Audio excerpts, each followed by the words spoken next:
Hello everyone and welcome back to another episode of Deja Vu Survival where we look at an old world with new eyes. My name is Glitch. It's good to be back, though it seems that the theme for the year of 2020 has been, it's been a while. With all that's going on in the world, it sometimes feels like somebody name-tagged the world dinner bone and turned everything upside down. And that brought on a whole list of changes on how we get things done in a given day, which created a few unexpected challenges for your humble YouTuber, not the least of which was that school came home to stay.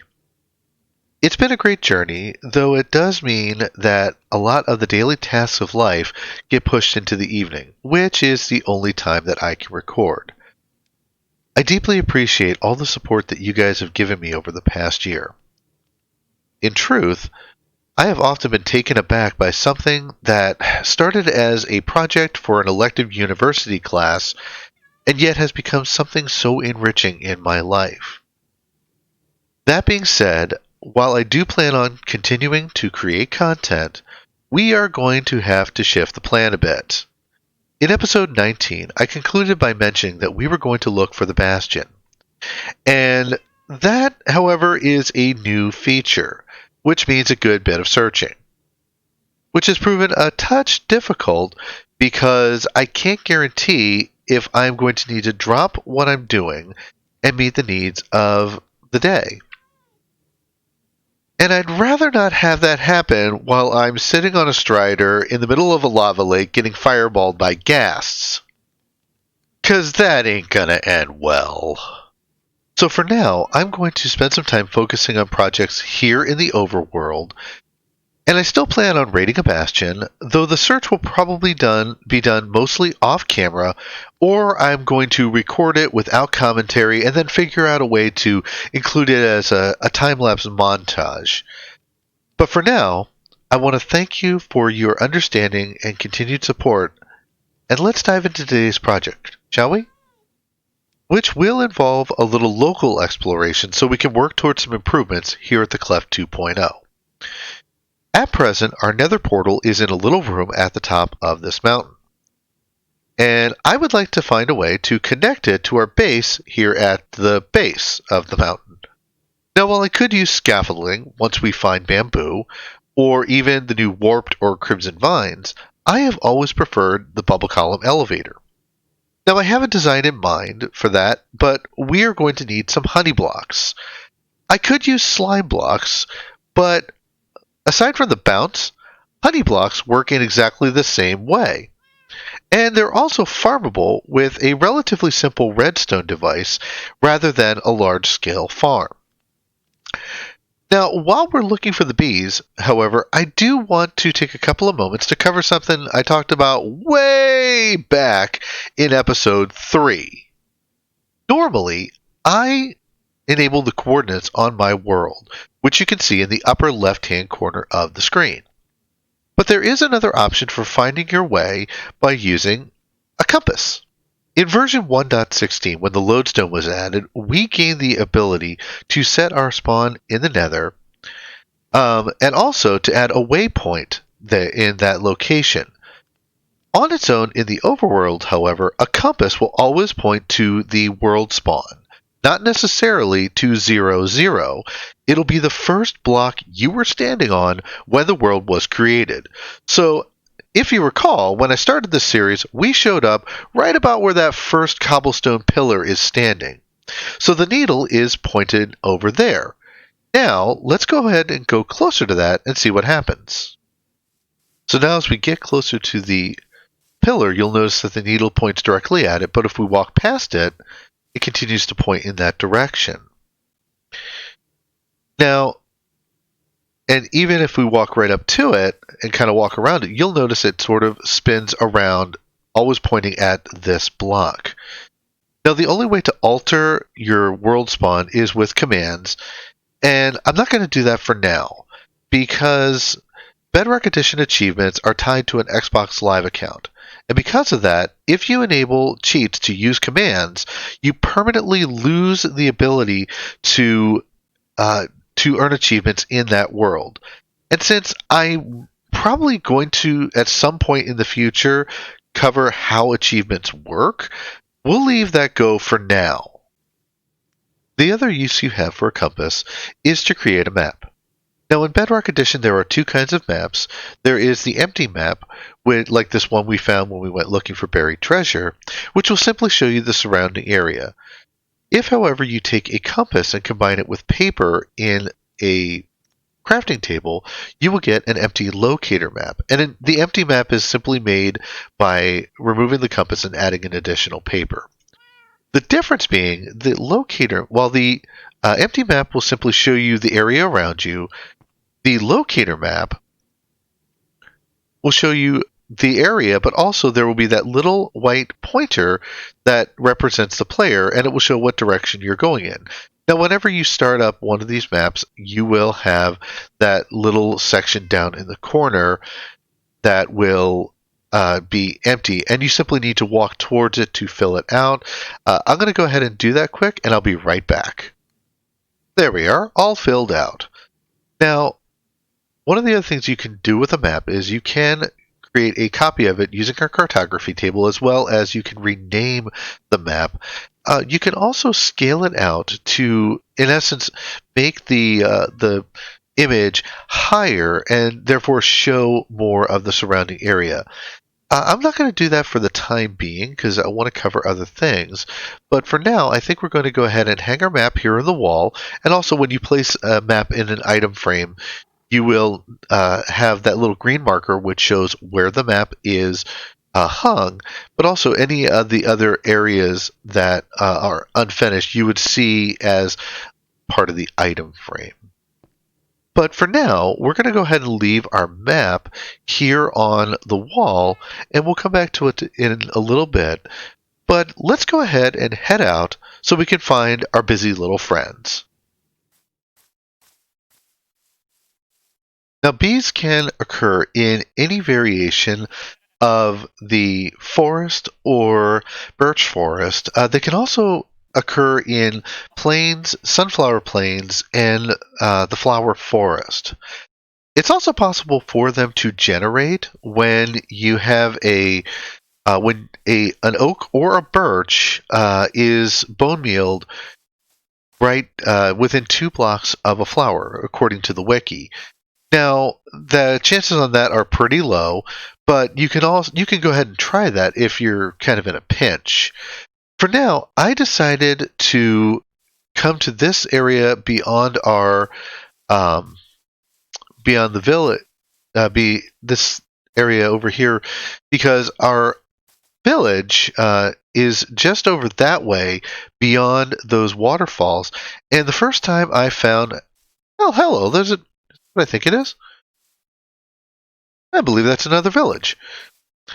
But the first time I found bees, I found them over in this area, so I figured we might as well start here. And there's also a savanna biome here in the background. Now, when you go looking for bees, and yes, there is a village. So when you go looking for bees, you want to bring a campfire, and that'll keep the bees calm when you collect the honey or the honeycomb. And also, you'll need to bring a silk touch tool. And hello, do I think I see? Oh, and I think we have some bees. So this is a 2-for-1 special today. We get an extra village, and we also have, and here we have our bees. You also want to bring a silk touch tool with you because you must have a silk touch tool. The axe is the preferred tool for the bees. However, since for present I just have preserver as a silk touch tool, that will make do. So let's go ahead and, well, hell, okay. Now you'll see these little holes on the side. As the bees do their work, they will, hello. As the bees do their work, they will go ahead and pollinate flowers, and we'll go into that in just a little bit. And then but as they work, these will fill up with honey. So I wasn't planning on this, but I'm going to go ahead and take a quick look around because this is kind of on the edge of a biome of a savanna and a plain. So you got a kind of a mix because he's dressed like a normal farmer. Oh, hi! He's dressed like a normal farmer, and we also have the others. We'll probably have the savanna villagers, but we'll go ahead and see who else is home quick because the best time to collect the bees. Any loot? Ooh. Oh. Well, I think we'll just grab a few things from the loot and see what other villagers. Hello. Supposed to be a priest here, or a cleric, and looks like there's more villagers. They must have one doozy of a commute to work. I'll tell you what, because it looks like there's houses up top there. Have a door. Some bread. Ooh, the acacia saplings could be useful. Acacia is a really nice wood to to build with. But is this farmer alone? I don't see any other villagers around here. Hello? Librarian?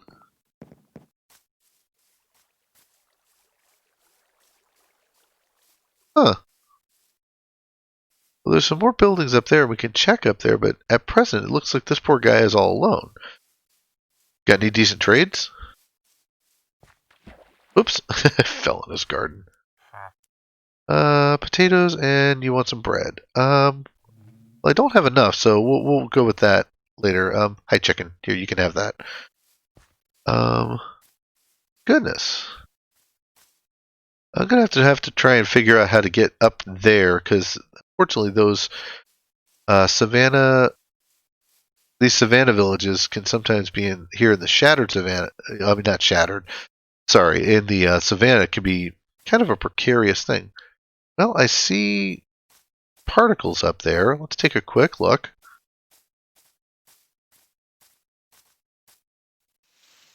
Break a couple of blocks. Oh, there's a baby. There's a baby villager up here. Some stables. Okay, I'm just going to go out and say it that this is some really strange village generation, but nonetheless, we will have to revisit this in a future episode because this is almost a ghost town. Now, there are what are known as zombie villages, but go ahead and dupe.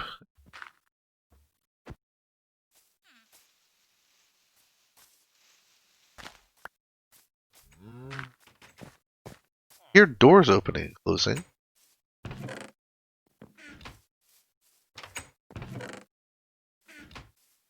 Oh, where are the villagers? Oh, well, this gives us. Well, one thing today it definitely gave us was a look around because here we have in the distance we have some of the some icebergs and a frozen ocean. We will have to come back to this because for right now I want to stay on task and try and get the bees. Oh, we do have a villager here. You are a butcher. Okay. We will come back and visit these guys another day. Right now I want to try and get our bees. And the best time to collect those guys is right at nightfall. So let's come down.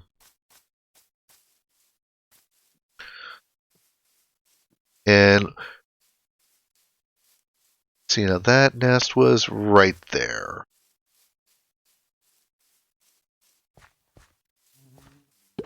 Now, a beehive will hold a maximum of 3 bees within it, and if there are more than 3 bees present, they will try and find a different home, or they will simply wait until another bee takes their place.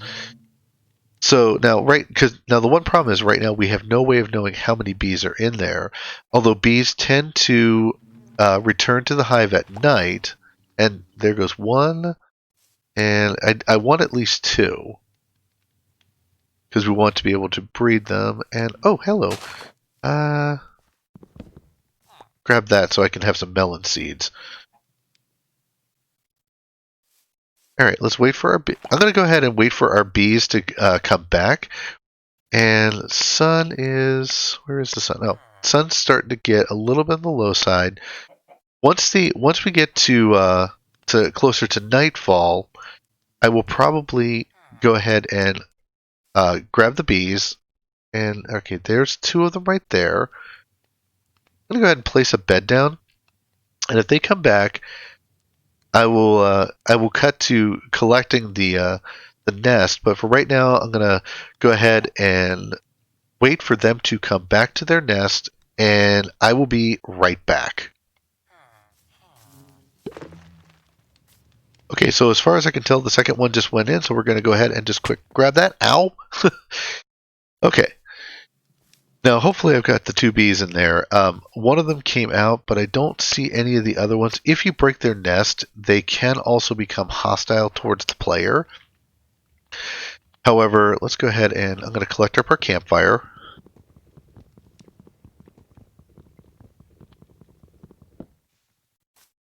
I kind of went around and I don't see any other bees in the area, so I'm hoping that I got both of them. Let's go ahead and grab our flowers back up. I use these to kind of attract them back to the nest. But all in all, this was an interesting little side trip and a good discovery. So we will come back and visit this village at a future time. But for now, I'm going to go ahead and gather up my stuff and head back to the house, and I'll meet you there. Now, before we introduce the bees to their new home, I think we need to make a couple of improvements to our little garden. Bees take damage whenever they get wet, be it from water, like the rivers that are on either side of our base, or when it rains. So, to give them a good home, I think we're going to build a little apiary or a bee house to keep them safe. And I think the best way to do that will be in the form of a time-lapse montage.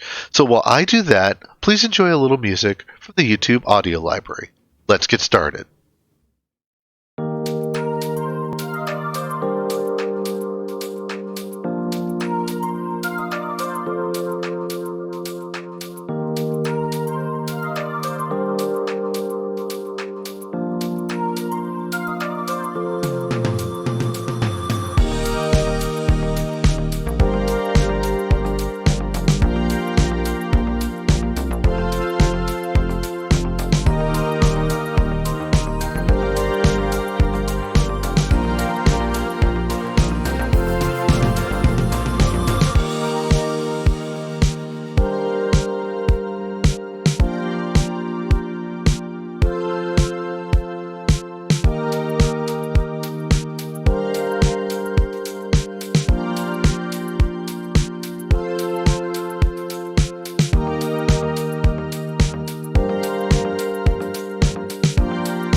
And we're back. Now, just before we introduce the bees to the new home, I want to point out a quick detail about maps. Real quick, before I started building, I moved the map out here, and if you look at it, you can see it's pretty much the same. Now, but right now it doesn't really show our little apiary. Let's go ahead and take it down. So if we do that, you'll notice that as soon as I took it down, the map changed, including the stone structure here, which is how you can update maps after the fact. Let's go ahead and hang that back up. Now, I had to rearrange things a little bit, and we lost a little bit of our garden space for our little bee house here, but I wanted to add in a simple redstone device, which unfortunately we're not going to finish today due to the fact that it is. And what did I leave it? Oh, that's right. It's.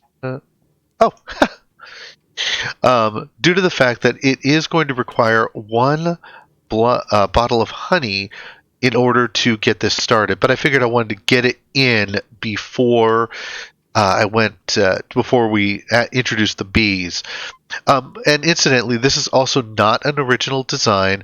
It is a design by Waddles, and it's an excellent bee farm that's rather compact. I will leave a link in the description to his video if you want to build one for yourself. So to complete things up, we're going to go ahead and get our bees in. So let's place down our campfire. And I have to confess, I'm really nervous about this because the first time I did this, I wound up forgetting the campfire, and the bees immediately got angry with me. And once a bee stings you, just like in real life, a honeybee stings you, they lose their stinger and they will die a short time afterwards.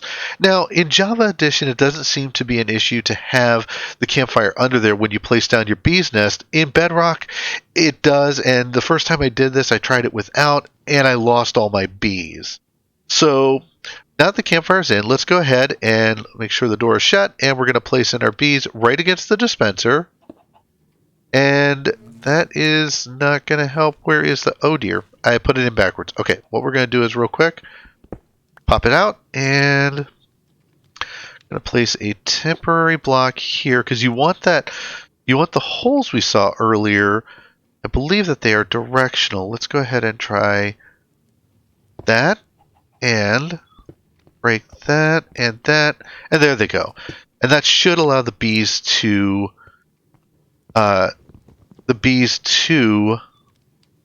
come out. Let's just go ahead and wait. Anybody in there? There they are. And they are happy. Now immediately they're going to go ahead and go to work and start pollinating the flowers. And I am really hoping we did indeed get both of them. But you'll notice they start to pollinate the flowers. And after a few moments of hovering over the flower, they will appear to be coated in pollen, just like that. And as they go over your crops also, they will drop the pollen onto your crops, and that will speed their growth time. That's why I intentionally laid flowers on either side of our crops. That way they have to fly over the crops to get to the... Oh, hello. You are still happy. I fed one of them because they took damage. Now, okay, so let's go ahead and hold this guy here right now. If you hold out a flower, they will come over to you. And if we could just get our other little friend to come out, we'll go ahead and breed them. But the way what we want is them to go ahead and fill up the honey, fill up their beehive, and then that will give us the ability. We'll need one honey bottle to start up the dispenser, but this will basically, there will be bottles into the dispenser, which will be dispensed, collect the honey, and then they will fall into the hopper system here. Now, of course, like I said, we don't have the ability at the moment to do that because I need one bottle of honey to make that happen. And let's go ahead and see if this little guy... Alright, I'm relatively confident since we got the heart particles on one and the other one not. Come on out.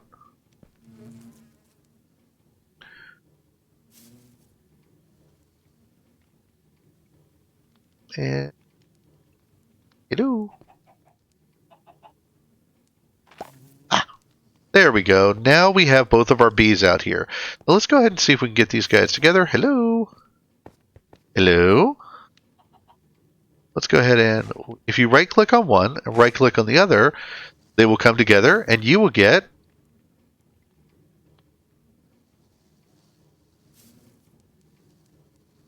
I don't know why this one seems to be stuck.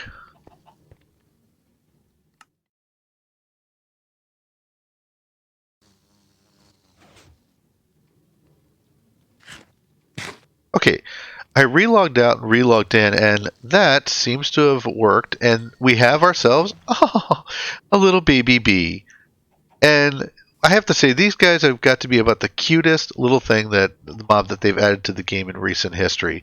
I have noticed that they seem to get stuck here in the ceiling, so I think what I'm going to do is, off camera, I'm going to go ahead and make these blocks up here a solid block.